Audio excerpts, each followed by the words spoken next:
10 ఏళ్ళ తర్వాత మీకు ఒక మంచి గుణపాఠం చెప్పి ఇంట్లో కూర్చోబెడితే మళ్ళీ ఇలా ఒకరి మీద ఒకరు కొట్లాడుకొని ఒకరి మీద ఒకరు తిట్టినట్టు చేసి నేను కొట్టినట్టు చేస్తాను ఏడిచినట్టు చేయని టీఆర్ఎస్ వాళ్ళు ఇతర పార్టీలకు పోయేందుకు టీఆర్ఎస్ పార్టీ ఖాళీ అయ్యేటువంటి ప్రయత్నాలు జరుగుతున్న తరుణంలో నాతోటి కొట్లాడితే నా బిడ్డ దగ్గర కొనరి, నా కొడుకుతోటి కొట్లాడితే నా అల్లుని దగ్గర కొనరని వాళ్ళే అన్ని గ్రూపుల్ని పెట్టుకొని చేస్తున్నట్టు ఇది ఒక నాటకంలా కనబడుతుంది తప్ప ఇంకొకటి ఏం లేదు.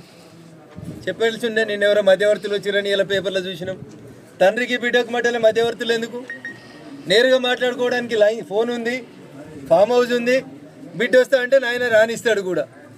ఇవన్నీ కూడా ఈ రాష్ట్రంలో ఉన్నటువంటి సమస్యల్ని పక్కదారి పట్టించి వ్యక్తిగతమైనటువంటి ఎజెండాతోటి వాళ్ళ కుటుంబంలో ఏదో జరుగుతుంది వాళ్ళే లీడర్లు కావాలనుకొని తండ్రి కొడుకు అల్లుడు వీళ్ళెవరు నచ్చకపోతే మళ్ళీ కూతురు దగ్గరికి పోయేందుకు ఇంకో కొత్త కుంపటి పెట్టాలన్నట్టు కనబడుతుంది.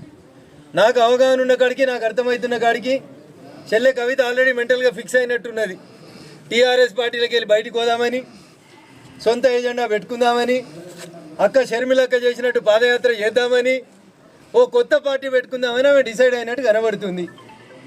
తేదీ ముహూర్తం కూడా నాకు అర్థమైన కాడికి బహుశా జూన్ 2వ తారీఖున కవితమ్మ కొత్త పార్టీ పెట్టవచ్చు. అంతకుమించి కొత్త కనబడేది ఏముంది? ఆడ కొట్లాట ఏముంది? తండ్రి కూతుర్లు అన్న చెల్లెళ్ళు పక్క రాష్ట్రంలో ఏమైందో చూసినాం. ఈ రాష్ట్రంలో కూడా గదే అవుతుంది. కొద్ది రోజులు పార్టీ పెడతారు, నడుస్తారు, పాదయాత్ర అయిపోతుంది. ఆ రాష్ట్రంలో అక్క చెప్పింది కదా పాదాల మీద నడిస్తే పాదయాత్ర అని. అట్లా ఈడ కూడా చెల్లె పాదయాత్ర చేస్తుంది, కొద్ది రోజులు కొత్త పార్టీ పెడుతుంది. సామాజిక తెలంగాణనో మహిళలకు అన్యాయం జరిగిందనో ఇప్పుడు చెల్లె కవిత మాట్లాడితే బాధ అనిపిస్తుంది.